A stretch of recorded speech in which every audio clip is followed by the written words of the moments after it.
It is with that I would like to introduce tonight's guest speaker, JT Wright. Jamie Wright. I hate Don Miller. Hates Don Miller.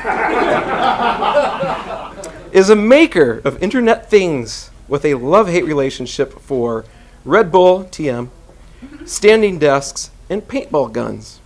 He has a love-only relationship, however, with teaching, learning, and building bots.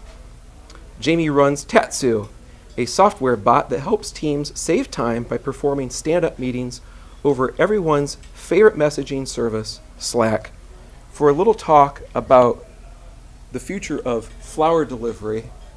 Who saw the teaser video? And so much more. Please welcome JT Wright.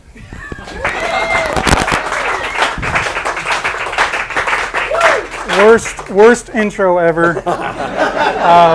Thank you, Don, for that. Only my aunt calls me JT and Don, but apparently everybody else now does as well. So I'm going to talk about a lot of things today. I'm trying to make this talk not just about bots, because that would be boring as hell. We're going to talk about a little bit of stories. We're going to talk about bots and hopefully the future. First, some statistics. I spent about 73 hours on this talk for about a 20-minute talk. Sees where my intelligence is. I spent about $148 on fonts and illustrations. They don't draw themselves. I rewrote this talk about 3 times, and I drank it was somewhere over 14 drinks. I lost count, but it was over several weekends, so don't judge me. This is my lovely wife, Desiree, who could not be, thank you, who could not be here tonight because she's got a real job. She's a teacher, and they have a parent night. But the statistics were to show you that, like Gene says, the power behind the power. So everybody should go home, or if your power is here, go ahead and thank your own Desiree, because everybody that's an entrepreneur here exchanged their 40-hour weeks for 80-hour weeks, and we know all how we work. Another thing you can discern from this photo is the 2 cups. So here's another lesson for you. 2 fisters are very, very good people. There you go. Thanks, Dan. You are welcome. So last week, if you saw the lovely Matt Buchanan, he dropped some knowledge about Toledo. It was good.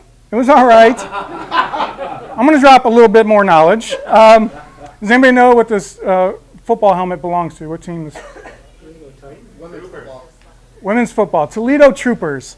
The Toledo Troopers were a women's professional football league, a team in the women's professional football league here in Toledo. And they didn't just play like the Fremont whatever and the Findlay whatever. They played nationally. There was about 9 teams in the professional women's football league. And they existed from the 1971 to 1979, and they won a shit ton. In fact, they won 7 world championships. They were 61-4 their entire existence. A lot like some team that's south under Urban Meyer. Not saying anything. And the Pro Football Hall of Fame in Canton calls them the most winningest professional team in football history. Which is pretty interesting for a team from Toledo. This is their photo from 1972. This is my father, and this is my mother. So I exist because this team exists. My dad was a little bit of cradle robber, I'm not going to say. A little bit of, but I exist because this team exists. And you may have heard they tried to make a Hollywood movie, like a real legit Hollywood movie. This is my mom with the director a few years ago. I don't think that movie's going to be made. It was financing fell through or whatever. But in researching this, I found this article from The Blade from October 23rd, 1973, where the mayor declared that week to be Toledo Troopers Week. So that's almost 43 years to the date. So happy Toledo Troopers Week, everybody.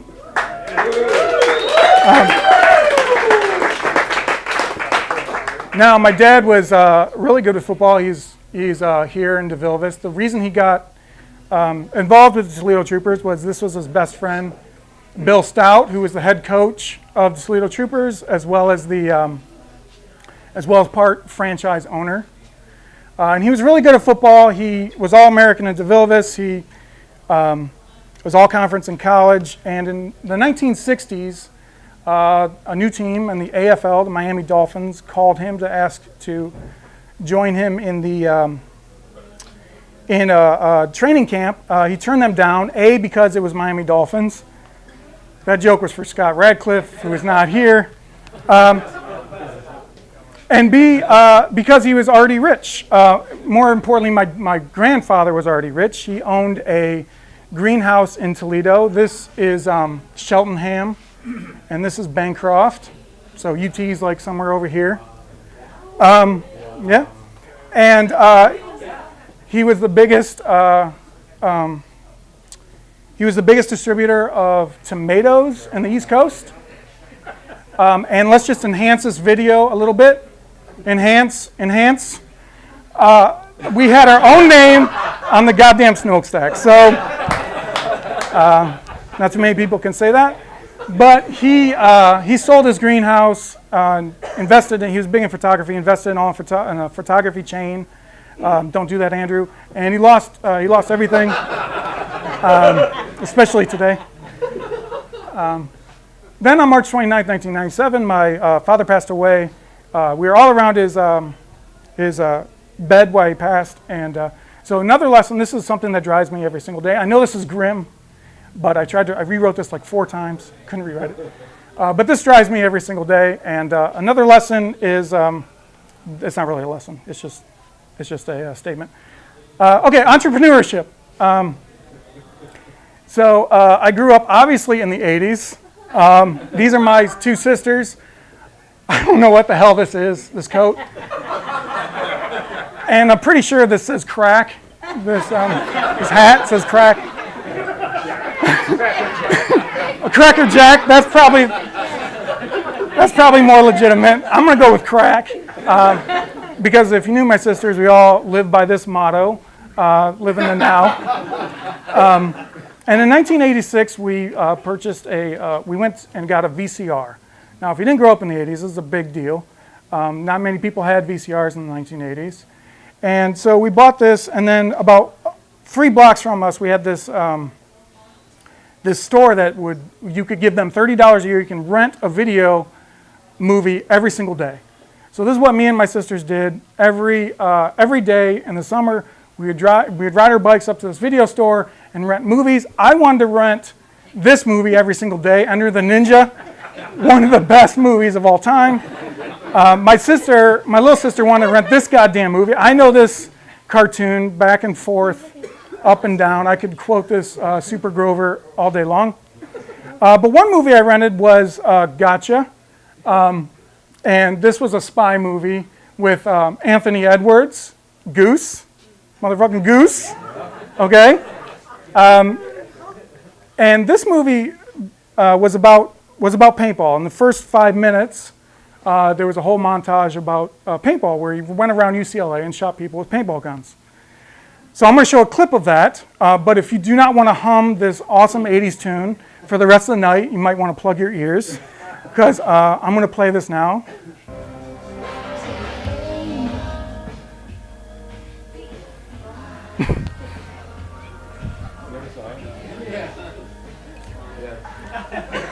I mean, this is ridiculous.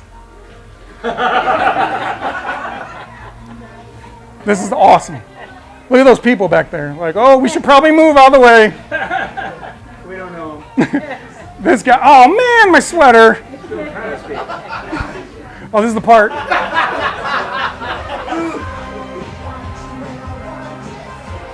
Okay, so that's the movie. So since then, I knew I wanted to do 2 things with my life. One was go to UCLA, and 2 was to shoot people with paintball guns. The first one didn't happen, but the second one did happen.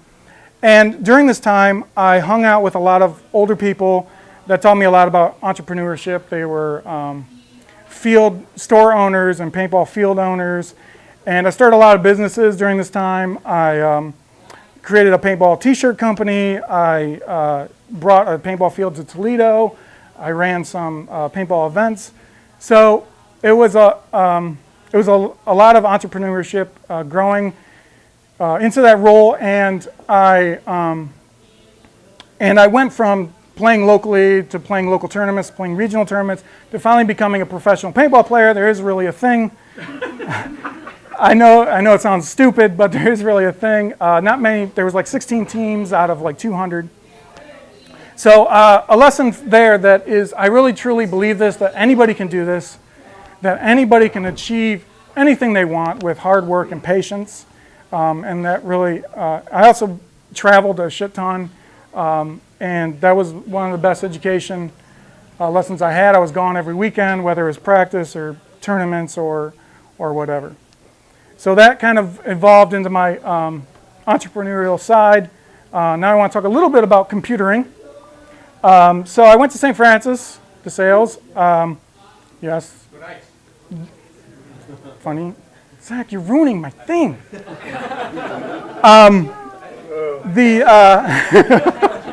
Some St. John's people in here, but this is Alan Turing.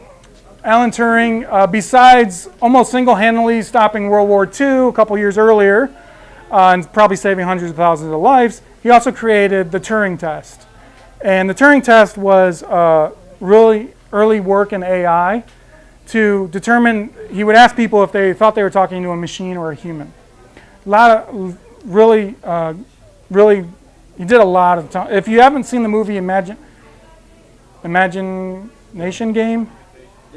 Game, that makes a lot more sense. Imitation Game, I highly recommend it. It's about his life. But in 1964, based on his work, a man by the name of Joseph Weizenbaum at MIT created ELIZA. ELIZA is like the first computer bot. And it mimicked a psychotherapist. So you would give it symptoms and would try to diagnose you. And it's largely based off of Alan Turing's work. Then a lot of things happened in 2000. Oh, my peeps. So if you remember this, a company called ActiveBuddy created this program called Smarter Child, which is the most successful chatbot in history. Hundreds of millions of messages went through this, and tens of millions of users. But what it could do is you could ask it things like, how's the weather, what's the news, things you can say into Siri now, back in 2000. And so this company, ActiveBuddy, when they released this, they also released a launch video.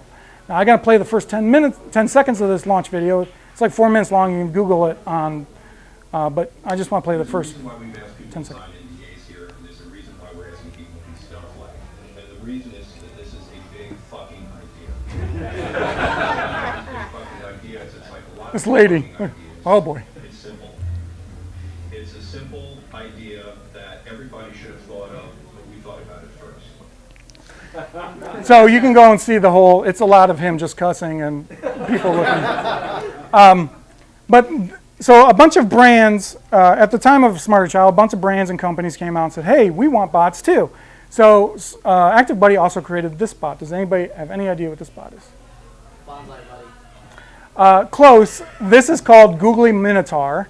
And it sat on the webpage of Radiohead. And you could ask it things like, when's your next tour date, stuff about the band, and it would answer you. So if you guys need any further proof that Radiohead has been always before their time, and one of the coolest bands, they had one of the first early bots. And this was also very successful. Then in 2008, does anybody know what this is? It's an iOS app. This is the very first version of Siri.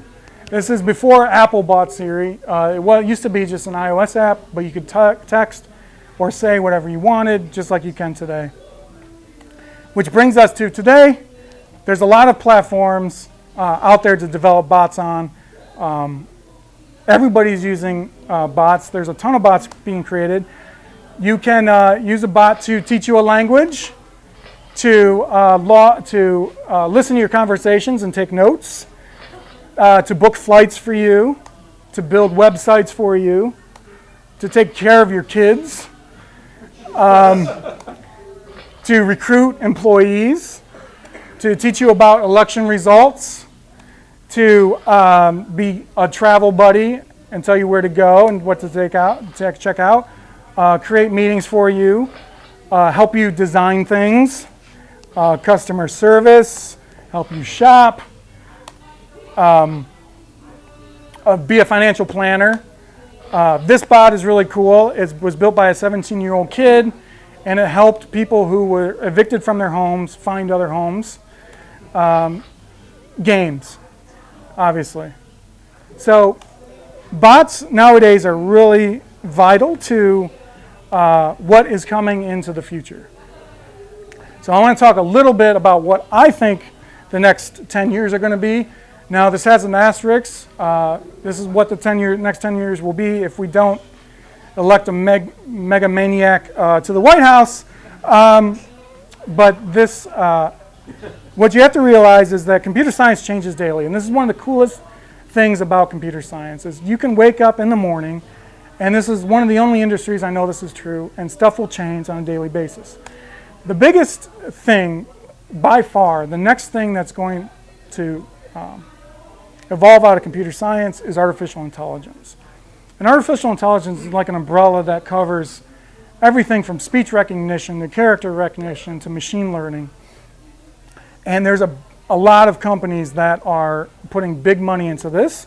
Facebook, obviously, Google, for sure, Microsoft, Apple.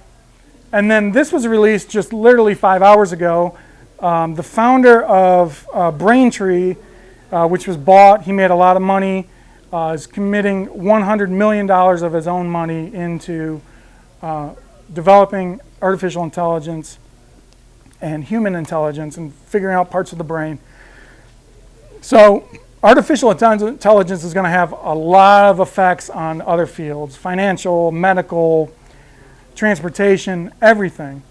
It's going to be, and I'm not the only one saying this. If you look on the internet, Elon Musk and Mark Zuckerberg and all these people are betting on artificial intelligence. Transportation, I think, is going to change dramatically in the next 10 years. I have a 9-year-old daughter and I have a 3-year-old daughter. I guarantee you my 3-year-old daughter will never go to the DMV for a driver's license. I'm pretty sure my 9-year-old won't either. The rental economy with Uber and Lyft, nobody's going to own cars anymore. Yes, good thing. The advancements that they're doing, people will still collect cars. They'll be. But also, the huge automakers are also working on this issue. It's not just like Tesla. But if you saw this yesterday, Tesla released a video of their autopilot car. I know some of you have seen this, but this thing is insane. So right now, in the Tesla, you can drive on the highway and not drive, you sleep or whatever you want to do. Because nobody wants to drive anyway, because they're all text messaging half the way anyway. But with autopilot, they released a video today that it literally drives around the neighborhood. You can get out. It'll park itself. It's crazy. So that, I think, is going to change dramatically. Alternative renewable energy, obviously, this has to be done. In the next 20 years, Ohio is going to have the same temperature as Phoenix does now. This is a problem that, okay, that's going to be pretty cool. But it's going to also kill our planet, which won't be cool. So people are working on this problem. And then lastly, virtual reality. Now, everybody probably thinks that this is just a game, and that's how it's getting a foothold into the industry. But people are betting big on virtual reality.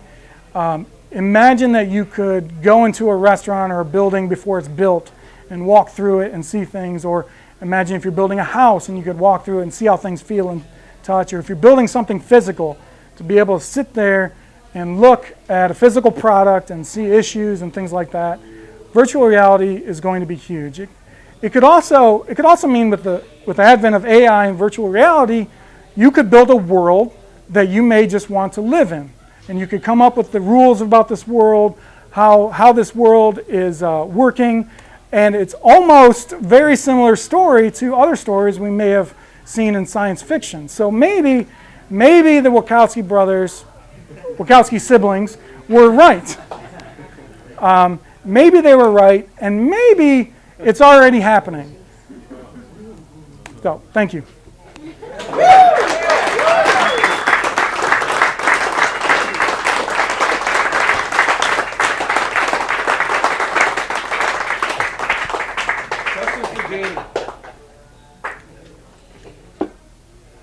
Yes, Zach. Do you know if they've made any progress on autonomous cars being able to decide whether their occupants live or the person they're definitely going to crash into lives? So,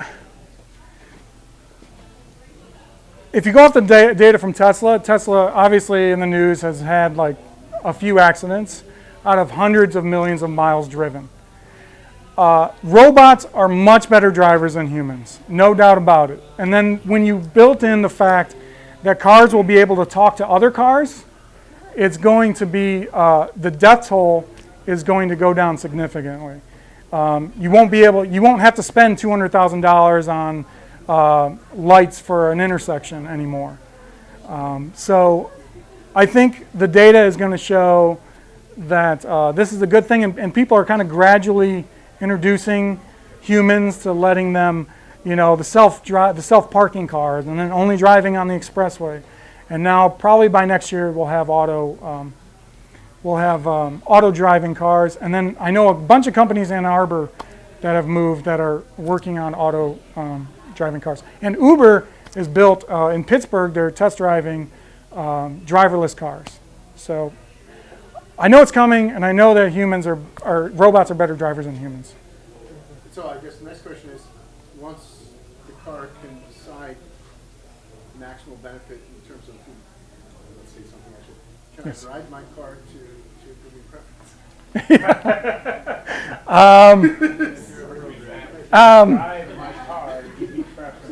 Yeah, sure.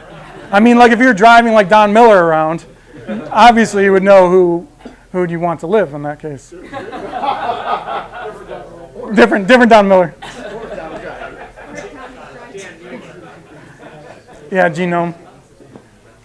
Yeah, Genome. Yeah, go ahead. Go ahead, caller. What is a young person that wants to learn programming? Yeah. What's the one most important non-programming thing they should know? It's not as hard as people think. I get approached every day about, hey, I want to build this app. Can you help me? I say, sure, go ahead and build it. You should build it. And well, I don't know programming. Okay, all you have to do is open up a terminal, type in IRB, type in puts hello world, and now, boom, you're a software developer. There's no educational path. It's not something that you have to get to. It's just, if you want to learn it, you can learn it. It's a mental thing people just need to get over. Do you think the deep learning algorithms will start doing the programming though and take that over? Yes, and I already think they're doing. There's already instances of them doing that. So programs building other programs. Now, there is a legitimate worry that AI can become bad. I know it sounds science fiction-y, but there is a legitimate worry. There's actually a organization called OpenAI, led by Sam Altman and Reid Hoffman from LinkedIn, formerly of LinkedIn, who want to share all the knowledge that they have about AI. Just like the internet, just like we did with the internet. We didn't, as the United States, keep the internet to ourselves. We let the whole world have it, and obviously great things came from that. So they're trying to do the same things with AI. But yeah, I do. Yeah, thanks to Al Gore, who created the internet. So, Paul. Back to the cars. Yes. Is that something you think can, I don't want to say, I can't believe this entirely, but is that something that can remain regional for us? Because clearly we've been tied to the other market for decades. And proximity to Detroit, is that something that is happening here? I mean, I know about the Pittsburgh thing, but is that something that we can and should do? Self-driving cars still have windshields. I don't I don't know what it's going to do to the automotive industry. Obviously, something has to change there. Insurance, driveways. Nobody will have driveways anymore. More grass. That'll be cool. But But the laws would have to change because right now they require a human hands on the steering yes, wheel. yes, laws will have to change. So, I don't know. I don't know, Paul. Yeah. But even more threats, if you look at virtual reality, then why do you have to go somewhere when you can virtually go there? So, Hence the Matrix. right, there's less reason, right, less reason to move your atoms around because you just move your Exactly. base. Yeah, and there's already demonstrations. Microsoft has a big demonstration about holograms. They've already created holograms so you could have a virtual person in your. I think you're going to see that people will travel less for work, and they're going to work less because a lot of jobs are going to get taken over by automation, but they may travel more for fun. You know, so honestly, I can have a virtual reality all I want, but if I want to go to the beach, I'd rather be at the beach. That's why. Get together with other people, like friends who live across the country, and all of a sudden, like, hey, let's all watch the game together. Just simple that you currently do, that you can do virtually with all your buddies, just sit in a room together. It's incredible. That's why it's important for people to learn higher skills. This whole rhetoric of bringing jobs back, of manufacturing and stuff. I'm sorry, but these jobs are already gone. These jobs do not exist anymore. We need to start teaching people higher level jobs, doctors, computer science, biology, chemistry. These need to be the jobs that are for us, because we need to be the people that are building these things, and not on the other side of it.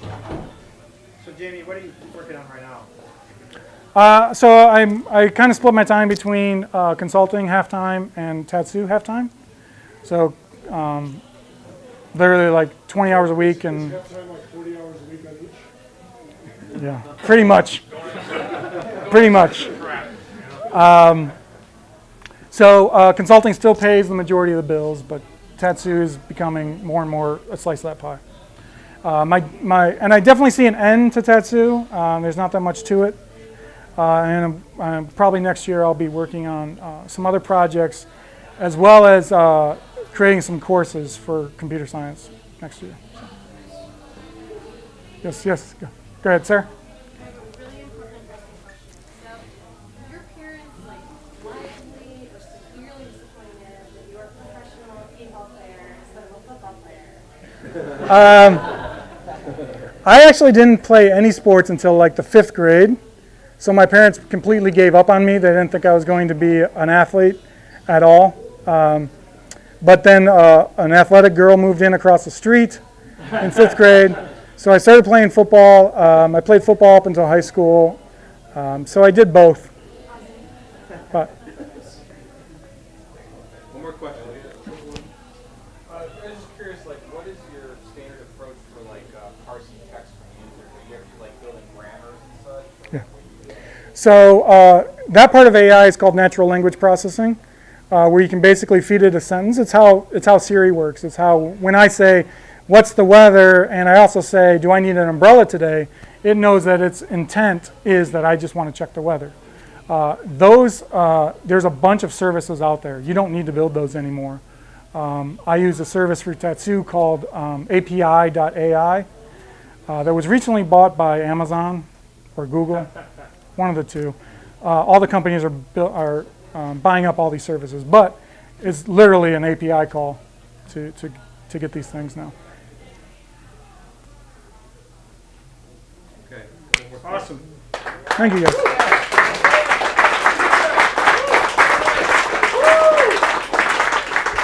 Pleasure to have you here as always. Thanks for having me. Now I can drink. Now you can drink.